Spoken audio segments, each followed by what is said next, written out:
שלום לכם, ושוב אנחנו שמחים שאתם איתנו בכישורית TV, הטלוויזיה הקהילתית של כישורית, ובתוכניתנו הפעם נראה כתבה על חבר כישורית שהחליט להיות עצמאי. בסרט נשים חזקות נדון על מעמדן בקהילה ועל זוגיות.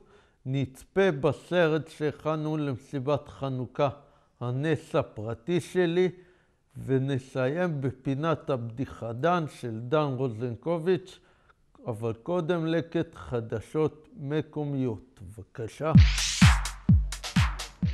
באלף הנערה נסללו הדרכים לקראת הבנייה שתתחיל בקרוב.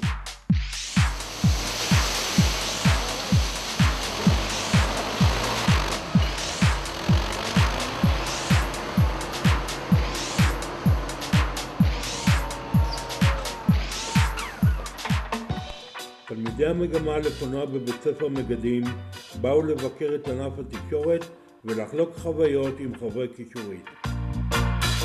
מה ידעת על כישורית? כלום. כלום? ומה אתה יודע עכשיו? זה עולם ומלואו. יש לכם אולפנים פה, אתם מצלמים, אתם עובדים. בעצם זה שבאנו לפה לכישורית, זה טוב מאוד לפגוש, לראות איפה אתם נמצאים.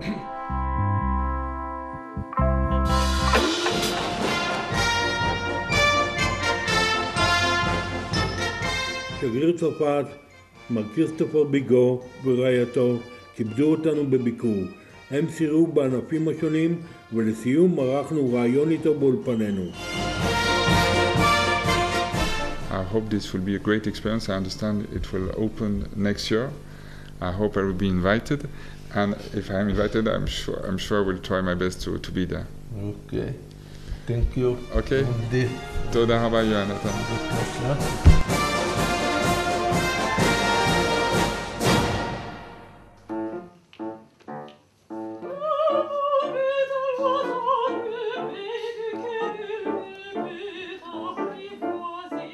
האופרה בכישורית.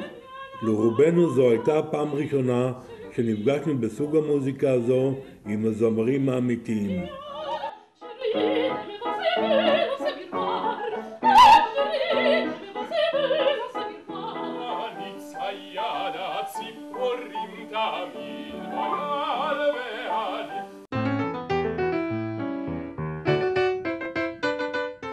הורי השינשינים נחתו פה בשבת ופגשו את הילדים והחברים, וזה מה שהיה להם לומר. זה מאוד מאוד מרגש, מקסים להיות פה. מדהים. שלום ורוצה.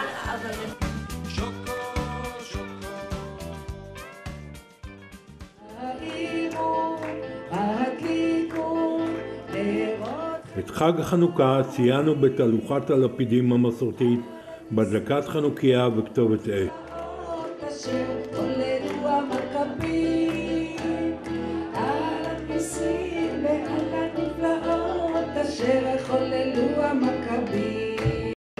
ניצחון המכבים נספר נזמרה על היוונים ידם תיגברה ירושלים. שיאה של מסיבת החנוכה היא בריקוד הנרות המסורתי לצד קטעי קריאה והדלקת נרות.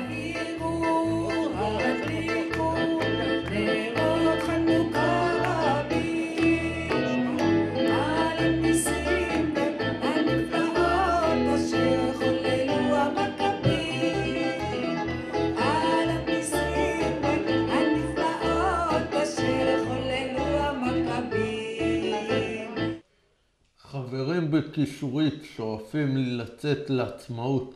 בואו ונראה את שיפורו של חברנו ראובן תיאטרס בכתבתו של אורי צפריר, להיות עצמאי. בבקשה. זה התחיל לפני שהכרתי את הדבר. אמא שלי יצאה לכל מיני מקומות, לסבתא שלי וזה. והיא נתנה לי להיות בבית, להיות עצמאי. הלכתי למשרד השידוכים בשביל להכיר את הדבר לבב. לפני שהתחתנו גרנו ביחד, בשביל לראות איך זה להכיר טוב את אחד השני. ילדים מאישור רוצה קצת לספר לאנשים, לאורחים שלנו, מה אנחנו בדרך כלל עושים עם ראובן, איך ראובן עוזר לנו פה בגן.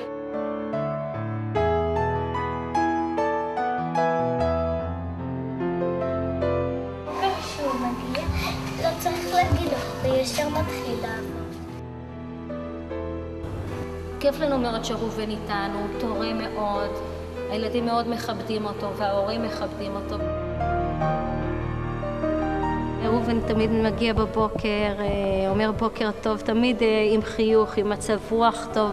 יש לו כל כך הרבה ניסיון וכל כך מנוסה בעבודה בגן, כך שאני ממש לא צריכה להגיד לו מה לעשות. ילדים, א', הם חכמים, זה כיף לעבוד איתם. רוצה להוסיף שאני מאוד אוהב את הילדים.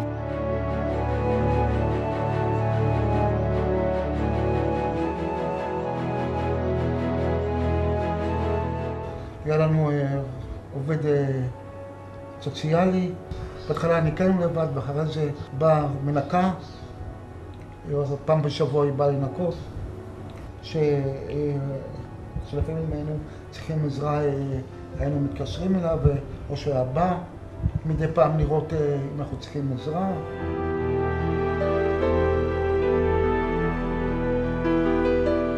פעם בכמה זמן רואים שחסר לנו אוכל, אני ואת כבר עושים רשימה, מסתכלים בארונות מה חסר, כותבים והולכים לסופר. אם אני מחפשת, ואני מבשת את הכבשה. אני מאוד שמח שעברתי לכרמיאל לגור, כי רציתי להיות יותר עצמאי ואת השקט שלי ואת הפרטיות וזה. הקהילה בכישורית מתחלקת לכ2/3 גברים וכ1/3 נשים, שהן החלק הדומיננטי והמשמעותי. שלום לכתבנו נון דיצ'ק, מה שלומך? בסדר גמור. אתה שוחחת עם 3 מהן, גלית, שירי ורותם, ושאלת על מעמדן בקהילה וזוגיות. מה רצית בעצם לבדוק? רציתי לבדוק איך הן מרגישות שהן מאוד גם בולטות בכישורית וגם מאוד יש בעיות קשות עם הגברים בכישורית והתחרות וההרגשות שלהם בין אנשים והזוגיות יפה, נועם. אז בוא ונראה את הכתבה שהכנת, ואחרי זה נמשיך לדבר קצת. נשים חזקות, בבקשה. באמת, אני לא יודעת מה זה להיות גבר, כאילו, אבל... להיות אישה זה יותר טוב. למה יותר טוב? כי אישה היא בחורה יותר עדינה מגבר, וגם מתחשבת וצריכה הרבה עזרה יותר. ושאישה חשובה. מבחינת מה? חשובה? נגיד אם להתחתן, אז היא מביאה ילדים, להיות אימא ודברים כאלה.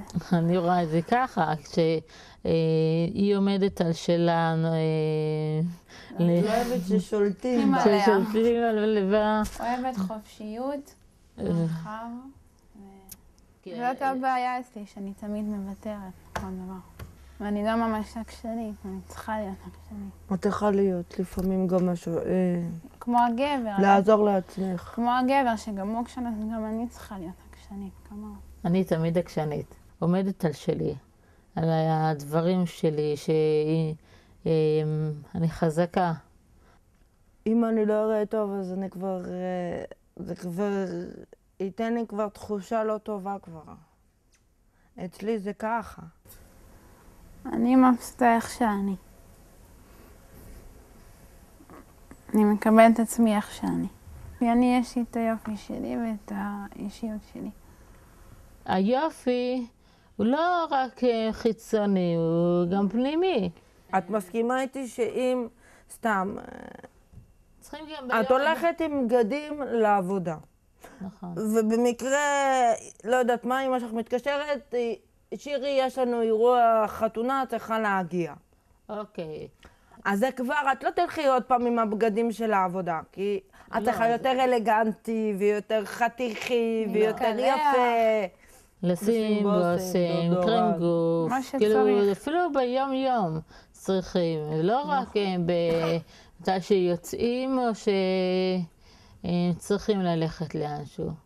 לי יש השפעה על גברים מאוד מאוד חזקה, מאוד מאוד חזקה. פשוט לא הבנתי מה זאת אומרת חזקה. כמו שאני מתפקדת כבוסית עליו בדירה. למשל ירון, אז הוא תומך בי, הוא עוזר לי, יש מדדיות, אהבה, קרבה.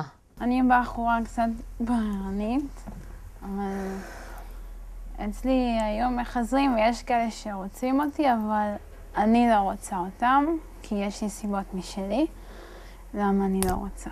לפני ירון היו לי חברים, עשיתי סטופ, כי זלזלו בי, ולא הרגשתי שזה אהבה. רצו רק מה שהבנים רוצים.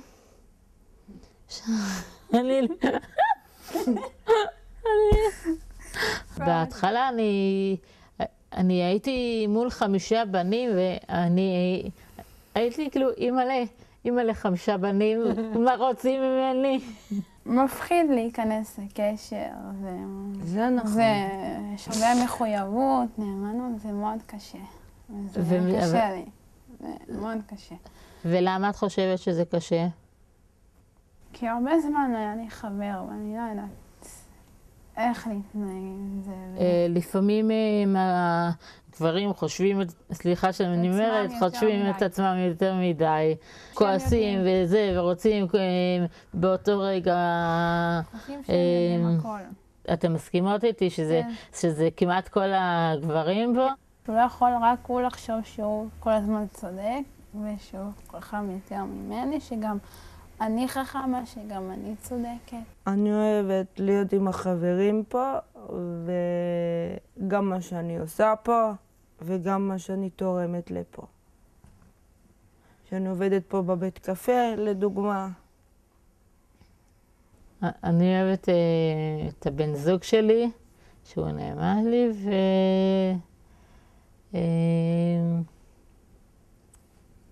והלוואי... שנהיה עצמאים. עצמאים, בדיוק, עצמאים. שוב, שלום נועם, מה שלומך? כתבה יפה מאוד, אבל רגע, מאיפה בא לך הרעיון? בגלל בקישורית הרוב זה גברים,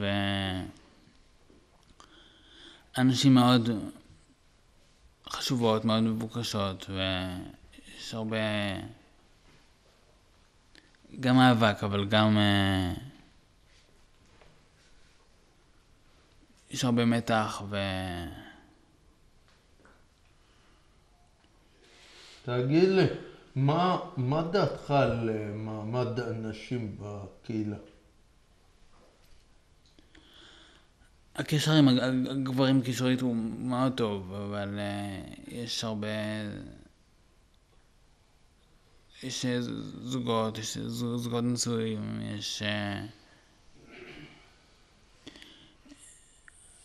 יש הרבה לחץ בפעילויות, אבל המעמד זה... הן מאוד חשובות לנו, ואנחנו מאוד מנסים להכיר אותם ולהתקרב אליהם. דיברתם גם על זוגיות. מה איתך? אתה בזוגיות? לא. יכול להיות שבגלל זה מעניין אותך.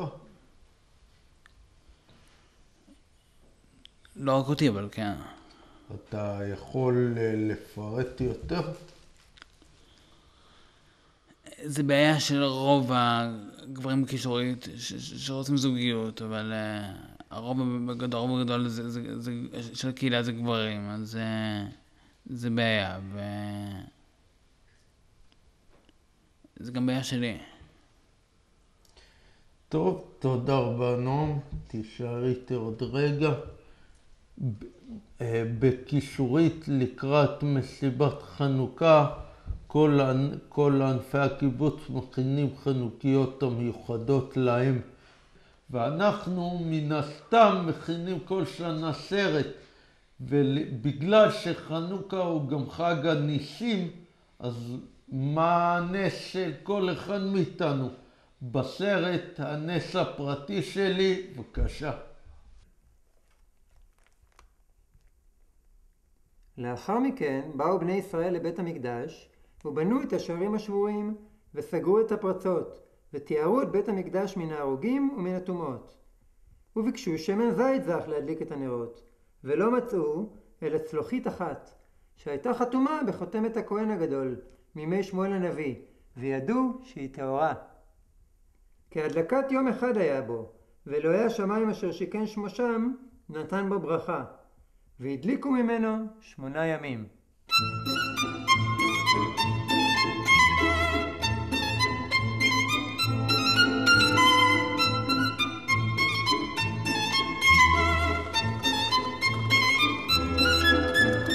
נס?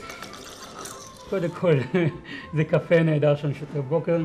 הייתי צריך להתכונן להכין תשובה למילה הזאת. אין לי מה להגיד בנס, קשתי.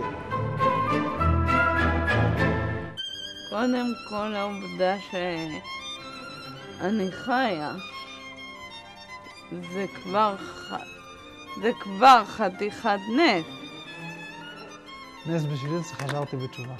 נס בשבילי זה הקימה בבוקר, להגיע ליום חדש, ואני יודע שהתעוררתי והכל בסדר איתי.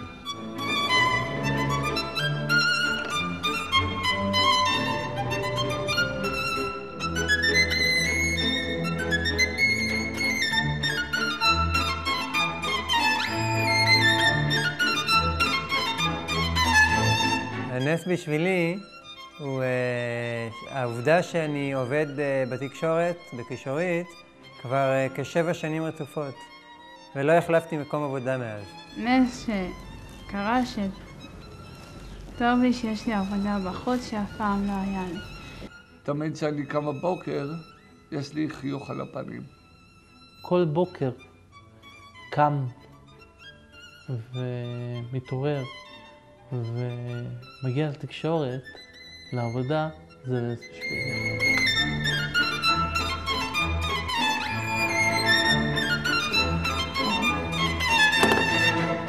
הנס בשבילי שאני הולך להיות נשוי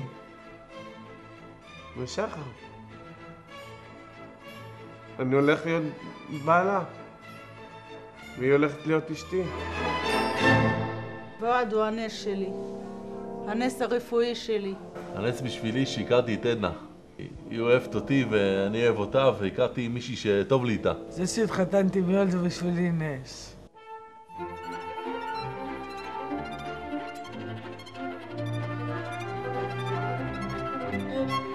כשאני נגיד מאוד מדוכאת ולא נעים לי וזה, פתאום קורה איזה משהו קטן שמאיר לי את השמחה ואת הרצון להמשיך לחיות, ולזה, זה בשבילי נס. נס בשבילי זה שמחה ואושר. החיוך על הפנים זה הנס. אלוהים נתן לי חיוך. כל החיים האלו זה נס אחד גדול.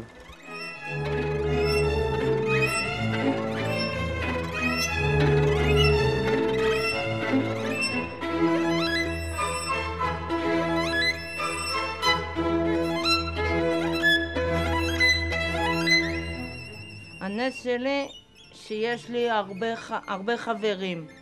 שיש לי מקום נהדר לחיות בו, כל כך הרבה חברים טובים. זה נס בשבילי שיש לי פה בית, ושיש לי פה הרבה חברים והרבה ידידות. הנס שהגעתי לקישורית, וזה כיף פה להיות. והנס שלי? הנס הכי גדול שגם הגעתי לפה. בשבילי נס זה שהצלחתי להכיר אנשים כמו שהכרתי פה. לא חשבתי שאני אכיר אנשים כאלה. נס בשבילי זה שהגעתי לכישורית. בכלל כישורית זה נס אחד גדול.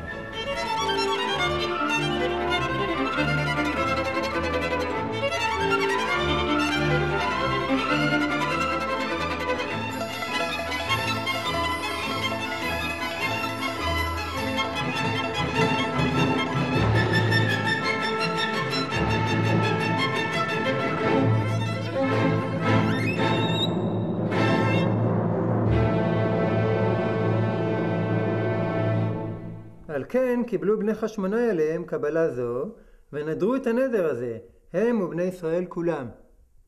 להודיע לבני ישראל לעשות את 8 הימים הללו שמחה וכבוד, כימי המועדים הכתובים בתורה, ולהדליק בהם, להודיע לצאצאיהם אחריהם, כי עשה להם אלוהיהם פורקן מן השמיים. וזה דן רוזנקוביץ', שלמישהו מכיר מה שלומך? בסדר, אני מקווה שעדיין זוכרים אותי. יופי, טוב לראות אותך, לאן נעלמת כל כך הרבה זמן? אילוצים טכניים גרמו לזה שלא הגעתי לכאן, וכרגע אני יכול, אז חזרתי. אגב, אני פגשתי לפני מספר ימים מישהו ברחוב, שלא ראיתי אותו מעולם. שלום, מה שלומך? אני מאוד אוהב לראות אותך בטלוויזיה, מזמן לא ראיתי אותך. אמרתי לו, אני עוד מעט בזמן מאוד קצר חוזר. אמר מי זה? לא, אני לא יודע איך קוראים לו, מעולם לא ראיתי אותו. וזה מאוד החמיא לי, הפגישה הזאת. טוב לשמוע, אז במיוחד בשבילך ובשבילכם, פינת הבדיחה דן. כן, מה הבאת לנו הפעם? אני הולך להפתיע אותך עכשיו. דבר. אשתי אמרה לי אתמול בבוקר, מה אתה עושה היום? אמרתי לה, היום אני לא עושה כלום, אני נח. היא אמרה לי, מה, אז מה, גם שלשום לא עשית כלום. אמרתי לה, כן, אבל עוד נשאר קצת. כן, עוד אחת. ראש ממשלתנו מזמן נסע לבקר את נשיא ארצות הברית, והוא רואה שם במשרדים שלו איזשהו טלפון מאוד מוזר. הוא שואל אותו מה זה, אז נשיא ארצות הברית אומר לו, זה קו ישיר לאלוהים. אז ראש ממשלתנו שואל, אפשר להשתמש בזה? בבקשה. לוקח, מדבר בטלפון כמה דקות, מוריד, ונשיא ארצות הברית אומר לו, זה יעלה לך $60. אחרי כמה זמן נשיא ארצות הברית בא לבקר בארץ, ורואה במשרדים של ראש הממשלה טלפון דומה. הוא אומר לו, זה טלפון לאלוהים? הוא אומר לו, כן. אני יכול להשתמש? בבקשה. נשיא ארצות הברית מרים, מדבר כמה דקות, מוריד. כמה אני חייב? פה זה חינם, זו שיחה מקומית. עוד זמן. כן, יש לנו, שוט. האפיפיור לשעבר זה נסע פעם ראשונה לארצות הברית בחיים שלו. הוא יורד מהמטוס והוא בהלם. הבניינים גדולים, הכבישים גדולים, המכוניות ענקיות. נתנו לו מכונית, גודל כזה עוד לא היה לו אף פעם. למחרת בערב הוא צריך לנסוע לפגוש מישהו. הוא אומר לנהג שלו, תשב מאחורה, אני אנהג. הנהג שלו יושב מאחורה והאפיפיור נוהג. הוא לא כל כך מיומן ודי מהר הוא נכנס בקיר. בא שוטר לראות את הנזקים, טוב, המכונית משוריינת, לא קרה לה כלום, הקיר קצת. הוא מסתכל על הנהג וחוזר אל מכשיר הקשר שלו ואומר, המפקד, התאונה ששלחת אותי זה מישהו מאוד חשוב מאוד. מי זה ראש העיר? לא, הרבה יותר חשוב מזה. מה זה, סנאטור? לא, אתה עוד הרבה מתחת. מי זה יכול להיות? נשיא ארצות הברית? המפקד, אני לא יודע מי זה בחיי, אבל הנהג שלו זה האפיפיור. טוב, תודה דן. בבקשה. תחזור אלינו בפעם הבאה. בוודאי, העונג הוא גם שלי. גם שלנו. טוב, בוא לא נתווכח של מי יותר עונג, אתה או אנחנו. אנחנו לא נצליח. זו תוכניתנו האחרונה ל-2010, מקווים שנהנתם. תודה רבה דן. בבקשה. להתראות. ותודה רבה גם לכם על שצפיתם תוכניתנו. ניפרד על רקע תמונות חורף ונוף שצילם חברנו קובי קסירר. ממני ומכל צוות האולפן שתהיה שנה אזרחית טובה. להתראות.